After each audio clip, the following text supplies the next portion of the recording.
So you have radar punched up, radar computer, not weather computer, which is fine, but.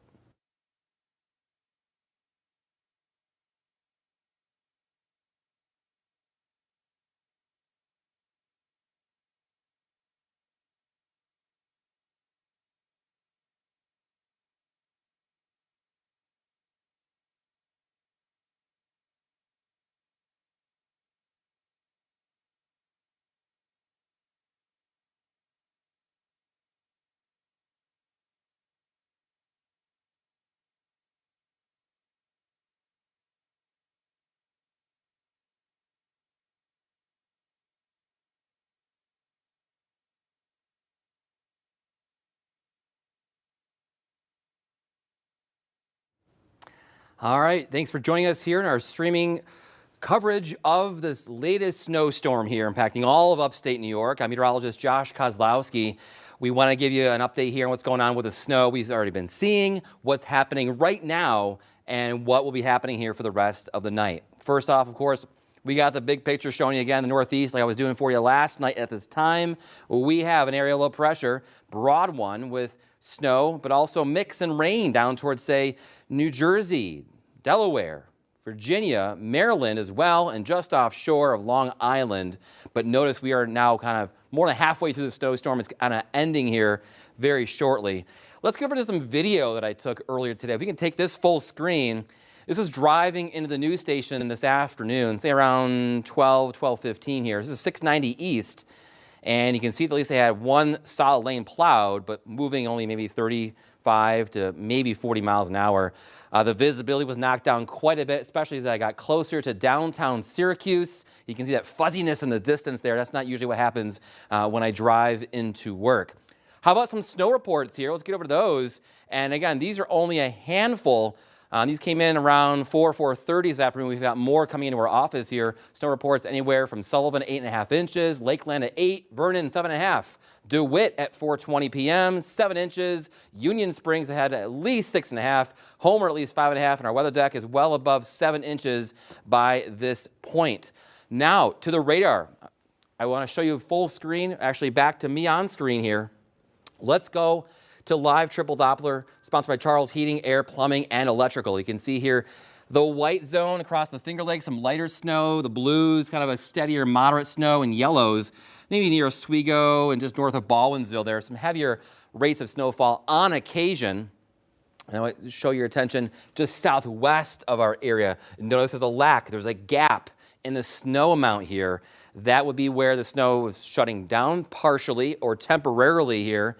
And when I pull this back up on the wide view, it's because we've got a low pressure crossing the mountains from the west over the Appalachian Mountains right here through Pennsylvania and the Virginias, and is reforming to the east and eventually moving away. So kind of a pause, a lightening up of the snow. Temperatures, it is cold out right now. We've been basically in the single digits to near 10 all day long. The rock salt, the brine, the roads, not really working at all. Almost pretend that it's not salted because it's a hidden danger. The plows may be coming through and clearing the snow on your street, but there may still be a little ice on the roads too. And you gotta slow it down. Even if you drive a truck, even if you've got all-wheel drive SUV, it doesn't mean you have all-wheel stop with the brakes too. ICE doesn't care that you have a four-wheel drive vehicle. Keep that in mind. The wind chills, the real feel, yeah, a nasty kind of cold. 8 below here in Syracuse, single digits below zero everywhere except the teens below zero, Watertown and Saranac Lake.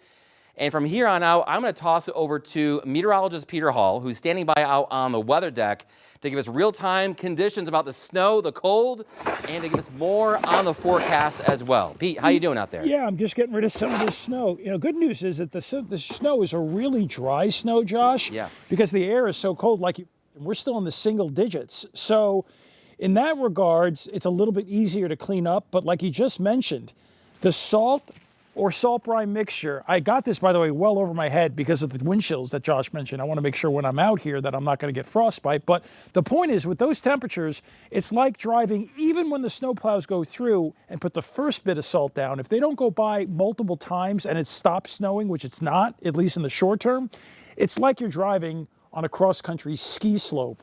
Yeah, it might be flat, but certainly you've got hills and they're worse. Yeah, the roads are going to be way worse than you think. So let's get right now to the storm system setup.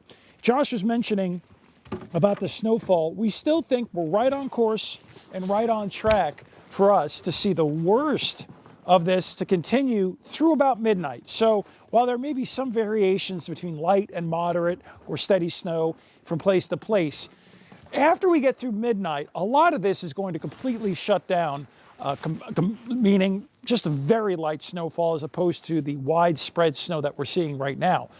So that's the timing of the worst snow. It continues to about midnight, but still snows lightly thereafter through the overnight and during the day tomorrow. I still think, and Josh and I have talked about this as well as many of our other meteorologists, we're going to probably end up by 7 a.m. tomorrow on the ground. If you haven't touched anything, you haven't shoveled, how much is going to be on the ground? I think many spots are going to be 10 to 15 inches. Part of this is that the snow, the grains of snow are smaller, so it's not as fluffy as sometimes lake effect is, and that's going to, I think, at least keep it at the 10 to 15 inch amount. It's almost going to feel like you're walking through sand. That's the kind of grainy nature of the snow. But after we get through 7 a.m. Monday, which Josh will go into, there will be some occasional first lake effect snow in central New York. That will be Monday and Monday evening, 1 to 3 inches at least per 12-hour period. And then it moves up north and gets stronger. Again, Josh will talk more about that. Road conditions, we just mentioned it. Even with our great plow crews, thank you to all the towns, villages, county and state plows. They do a great job, but they can't be everywhere every single time. So if you don't have to drive between now and tomorrow morning, it's probably better that you don't. Then we can get those tandem plows go through. They can clear the whole thing, but they're going to have to keep doing this, especially through midnight when it's constantly snowing. So with that in mind, here's the snowfall graphic. Total snow by 7 a.m. And remember, we just mentioned there will be more after that, but really the meat and potatoes of this is through 7 a.m. tomorrow. Most spots should get at least 10 inches in the white, locally up to 15. The best chance of going over 15 would be in areas of the highest elevations that are east and north facing. That's why you see some of those red things down there, south of Route 20, some of those higher elevations. And there will be a little bit less downsloping off the Tug Hill, maybe Redfield, Montague, and Richland, and also up to Watertown. Look, it's still 5 to 10 inches up there, but slightly less. And like we've mentioned, salt is either less effective or completely ineffective, especially this evening where we're still in the single digits. I'm going to set it back inside to Josh Kozlowski. He's got a lot more what's going to happen after 7 a.m. Monday. Back inside. All right, thank you, Pete. Appreciate it. Come inside, get warm, have some hot chocolate, and we will be focusing our attention now on what's coming up, what's ahead. Let's get to Futurecast, and if we can take this full screen, yes, we are switching gears from general snow over to lake effect snow, and I don't think it's going to be heavy lake effect snow. At this time, we don't have any warnings per se. It's just going to be kind of a spray bottle of snow, kind of just like that. But it will be persistent at times through Monday. If we can get up to 20 degrees, that would be great. Because when you're in the single digits like tonight, for a while, it's not really clearing up the roads, but near 20, at least the salt can work in a limited and better fashion there. And then we take you through Monday, maybe on occasion it's flurrying, and occasionally maybe we catch a little dimmed sun. Otherwise, there's just going to be some clouds and lake snow showers. And on a west-northwest wind, if you lived in Syracuse your whole life, you know west-northwest usually means northern Onondaga County will see some at least lighter snow on top of the general snow. And this is heading into Monday night. We're switching gears and we're pulling back the view just so you can see a little bit more of a Lake Ontario. And as this thing slides and pivots north, winds go more west-southwesterly. That'll get it out of the Syracuse area. And I think Tuesday we will have some sun out at least a little bit. And then still a little bit of spray of snow showers still going on Tuesday every once in a while, but it's mostly up north. And then we'll take you out even further in time. Look at this, Tuesday night and into Wednesday morning, that lake snow band may come back towards Syracuse, or at least between Oswego and Syracuse. All right, as we go further in time, if you were planning out the week here, okay, what other days will it be snowy and cold? Well, it's going to be cold every day. I'll show you the 7-day forecast in a minute. You're going to say, can we warm it up? But until then, the lake snow will be going because we got cold air crossing these giant bodies of relatively warm lake waters, and it will continue to propagate snow. Look at that, east of the lake on Wednesday, north of Syracuse, and then I think into Thursday might try to come back down to Syracuse.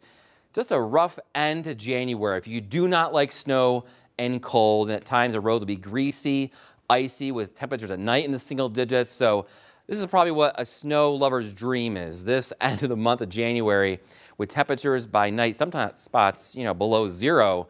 And that is like what we've had here recently. A couple nights ago, we had a low of 9 below in Syracuse. Rough. Okay, 7-day forecast. How about Mother Nature turning up the thermostat? No. We have temperatures right now. You can see 20 for a high on Monday, teens right through the end of the week here. Next weekend, we do start the month of February, but if we can get the sun out, that will help a little bit on the pavement, maybe a little bit to clear out the driveway, right? Wouldn't that be good and not have to worry about scraping or salting and scraping and salting all the time? We have a couple of SU games. Again, the women play on Thursday, the men's team play on Saturday. If you have plans to go up to the Dome and watch the game, or your kids, your grandkids are going, they need to dress for winter, polar air. By the way, before we sign off tonight, I want to make attention to another winter story that we covered back in the fall. It's on our CY Central YouTube page about the winter forecast. And I think the parts, at least, my segment, some of the other meteorologists, we talked about periods of polar air possible this winter. Often at times getting some lake effect snow. This recent storm, of course, was an aside to that, but opportunities for more snow because of the cold being lodged down from the North Pole. You want to check that out if you haven't seen it yet, right on our CNY Central YouTube page. But for now, I'm going to warm up. Even today, looking at these numbers, it's pretty cold. And I hope you're staying warm as well on the couch, watching this on your phone, your tablet, your computer. Thanks for following us all week and weekend long on our coverage of this major snowstorm here in Syracuse, Central New York. And for now, what we'll do is we'll sign off, but we expect more weather coverage for you throughout the week ahead for any new snow. We do appreciate you watching.